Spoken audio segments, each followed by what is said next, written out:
So why you do better versus good players or versus high level players? Either way works. Basically, I think there are two things that are very important to this topic. What are you trying to tell me? That I can dodge bullets? I'm trying to tell you that when you're ready, you won't have to. So two problems. One is the way they play, and two is the way you play. Let's talk about the way they play. The biggest difference between like a lower or like a mid-level player and a top-level player is that they have different goals in the game. I would say a big part is that good players oftentimes play more optimal and show more mistakes in your bad decisions. Yeah, so I actually think a lot of people actually like when they get coaching, they talk about like, I feel like I do well versus like good players, like versus the good players in my region, but I kind of struggle to beat like the mid-level players. And I think the main thing is the way they play, right? So the way good level players play is not, it's not to dominate you, it's to win the set, win the game. Whereas a mid-level player often will try to like just like dominate every interaction possible. So oftentimes the way top-level players play is in a way to look for information, is in a way to play it safe in neutral and advantage, right? To prevent reversals. And in a sense, like some top-level players will force game plans, but generally they leave you room to hang yourself. So what does this mean? Well, the reason you do better against good players, again, is when they are looking for information, they are giving you room to do what you want. In a lot of situations, things in this game need to be beaten preemptively. You cannot react to a lot of the stronger things in this game. For example, by the time Roy is dashing at you and doing rising neutral air, you're already caught in the vortex of the neutral air. What the good player will do is they will allow you to run up and neutral air them, knowing that next time they can be ready for it. And then even next time, they might not commit to beating it preemptively because the information might not be complete. In other words, they're giving you a lot of room to do what you want because what they want is not to beat you at every turn. What they want is to understand what you're gonna do so they can preemptively beat it. And then the second point is playing safe, right? So when we talk about playing safe, mostly advantage state related. But say that you like a mid-level player has their opponent in a juggle situation, they'll try to get the most out of that. They'll try to get the gimp, they'll try to get the juggle, etc., etc. And maybe like 9 out of 10 times it doesn't work. 9 out of 10 times they're gonna get reversal. But that one time it does work, and at one time they're gonna dominate you. And that type of neutral, or that type of advantage, sorry, it does a lot if you are the mid-level player against a higher level player. Top-level players, a little bit less punishing in the short term, more so playing it towards the long term. And then finally, they leave you room to hang yourself. So what I mean by this is that there will be neutral situations again where they cannot react preemptively, and if you do mix up appropriately, it's going to be hard for them to beat out all of your mix-up options. So for example, say that you are you're playing as a good player and you're playing Roy again. You have like your rising nair, but then if they play more defensively in shield, you can run up and down tilt, and from there, like you have a really good mix-up, right? Because even if they're in the air, the nair catches them, res on the ground, the down tilt kind of dominates, stuff like that. So what does a mid-level player might just directly engage you, and if they do get that win, they're going to try to push it as far as possible. A top-level player is basically going to say, hey, I'm going to try to counterplay the neutral air, and if you do down tilt, I'm going to let you get away with it. And what that means is that you could down tilt like 9 times in a row and get away with it, even if it doesn't work, right? So it's kind of like an even trade, maybe slightly your favor because you get some stage control.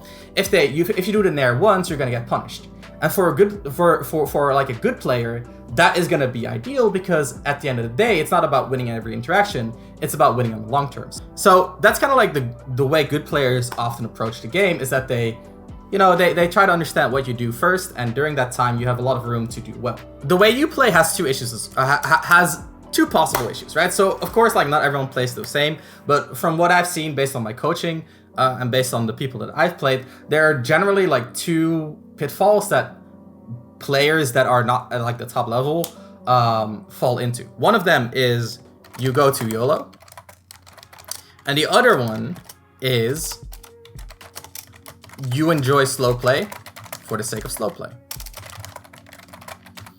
So both of these are actually a pitfall in and of themselves. So like, if we look at the players who go to YOLO, you'll do better against a good player because, again, they're giving you room to hang yourself, which in turn gives you a lot of room to do what you want. And if you do succeed once, you might get that huge reward, etc., etc. Right? So if you go to YOLO, you're basically making the game more swingy, which will make you feel like you're doing better against a good player. Whereas if you're playing to YOLO against like a mid-level player, it probably just goes directly either way, right? So say that you're playing as someone on your level who also goes to YOLO, they're going to try to contest you on every time you try to overextend, and then if they're correct, you overextended, so you're going to catch that huge punish. So generally, a lot of people feel like they do better versus good players because it's less binary. They feel like they have a lot more room to work with, while in reality, that room is given to them.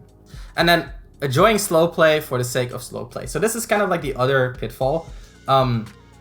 It's a little bit hard to talk about, in my opinion, because there's a lot of like subcategories of like pitfalls within like slow play.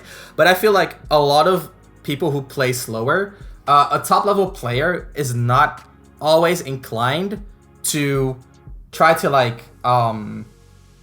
to capitalize on that slow play because they get very little information out of slow play. So say that you are someone who plays at a slower pace, like I don't know, a character that naturally does so, like Snake or Steve or Zelda, the opponent gets way less information out of that because while you're playing slow, there's a lot of mix-ups. And what is the most important for a top-level player? Again, they're going to leave you room to hang yourself. So what they're going to do is they're going to play it safe while leaving you room to hang yourself. So they're going to try to approach you, pressure you, see how you react to that pressure, and then try to punish that. So for example, a Steve will be mining, they're going to dash at them, dash back, try to see if the dash attack or their dash grab comes out and try to whiff punish that. And if that doesn't happen, oftentimes the answer is not to commit harder for the top level player, it's to put on more pressure, more ambiguous pressure to eventually do bait out that overextension. So that slow play for the sake of slow play can often bite you in the behind because you, again, in this situation, you're giving a better player a lot of room to set up pressure on you. So in both these cases, the main thing you're missing is ambiguity. It is feints. So going to YOLO, like going YOLO is fine as long as it's like a direct punish or it's like a hard read or you faded something out and then you can whiff punish, right? That is like the perfect moment to go YOLO. If you play slowly, you're giving your opponent a lot of room to pressure because again, you're never being ambiguous about your intentions. You're always playing slow, which then gives the good player room to set up one of those situations where you're feeling pressured, where you're trying to make your opponent guess. And that is where they get their information. And then later on in the set or maybe later on in game, right, you went super close and then the final stock is just a blowout because now the information is collected and they're gonna roll over you. So there is a secret third option, which is that there are some people who do better against top players, which is basically prior competitive experience / a coach. So some players actually do better against good players because, for example, you come from Smash and learn Street Fighter V, right? So you know a lot about the fundamentals. You can play fundamentals, but you struggle to understand like gimmicks, right? Or and the same goes for like a coach. Like a coach will teach you the fundamentals, but you still have to put in the grind work yourself to learn all the gimmicks and the characters and such. And in those scenarios, you might actually do better against players that are of a lower level because, you know, they're more likely to rely on gimmicky tactics. So that's kind of like the secret third option, but this one is very rare.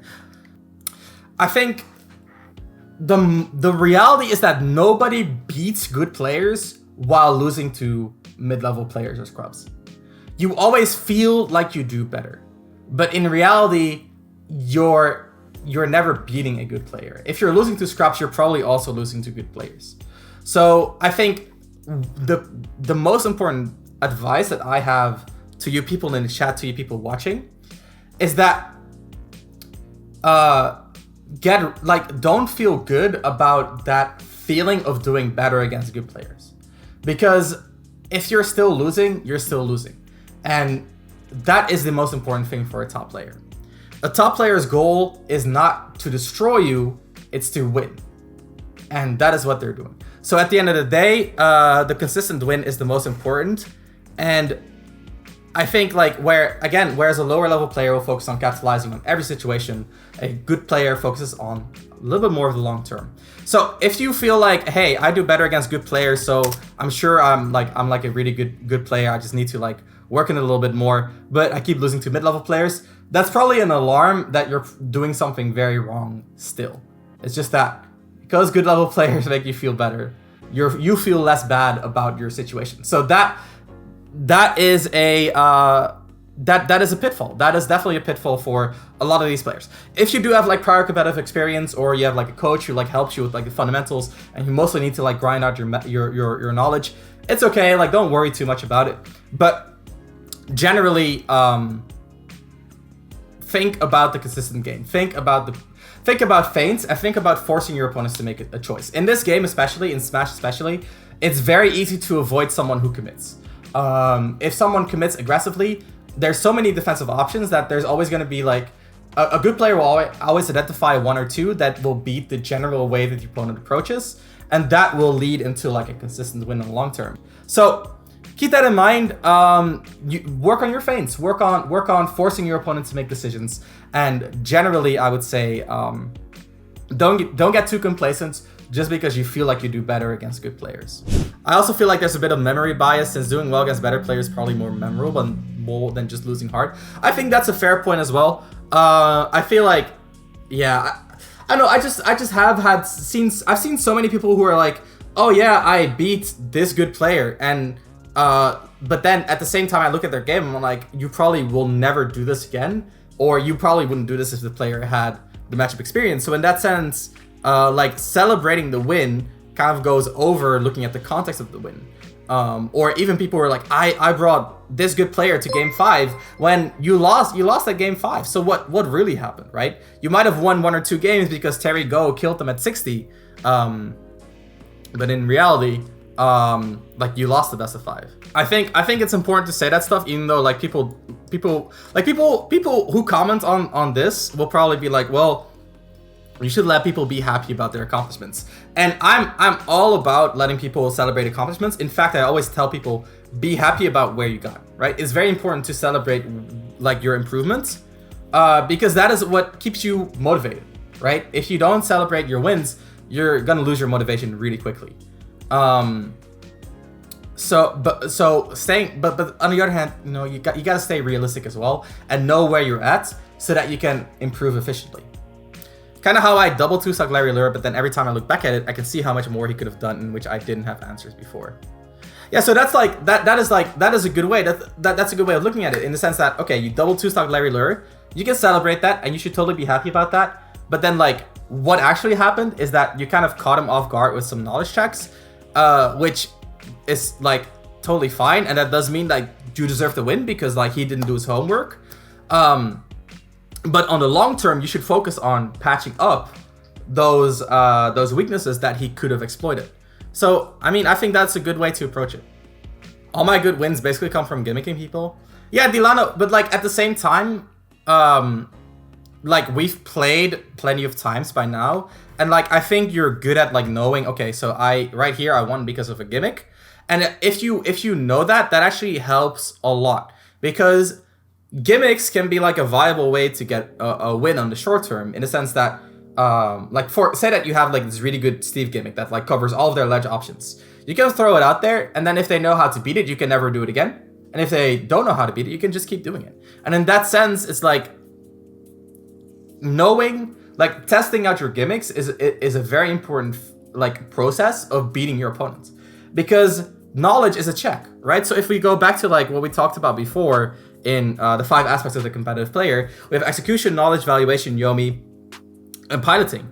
And say that someone doesn't have the knowledge to counteract your actions, and you can sniff that out, then you definitely deserve that win. If you just throw out gimmicks, kind of like hoping and continuing to use them even after your opponents counteracted them, there is where I feel like you're like you would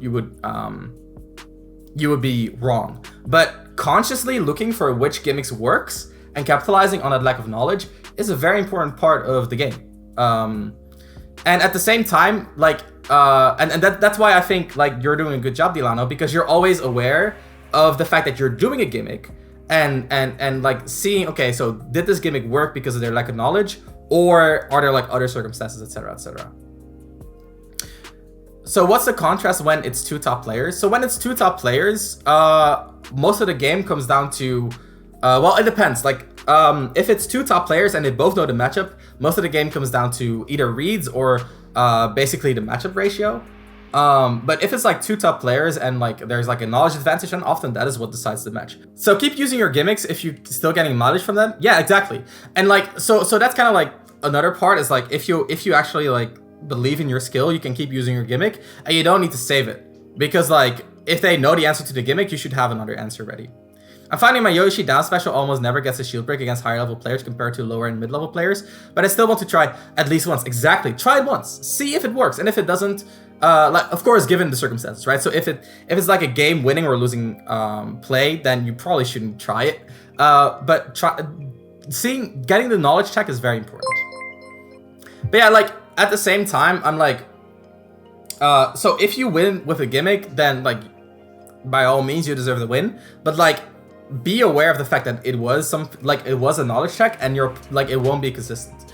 And that is like the biggest difference between like players who often get kind of like stuck in the mid level, is that they often kind of focus on continuously abusing those gimmicks, and from there they don't grow. So like if you use gimmicks while you're aware of the strengths and weaknesses and like the circumstances of the gimmicks, then you're good.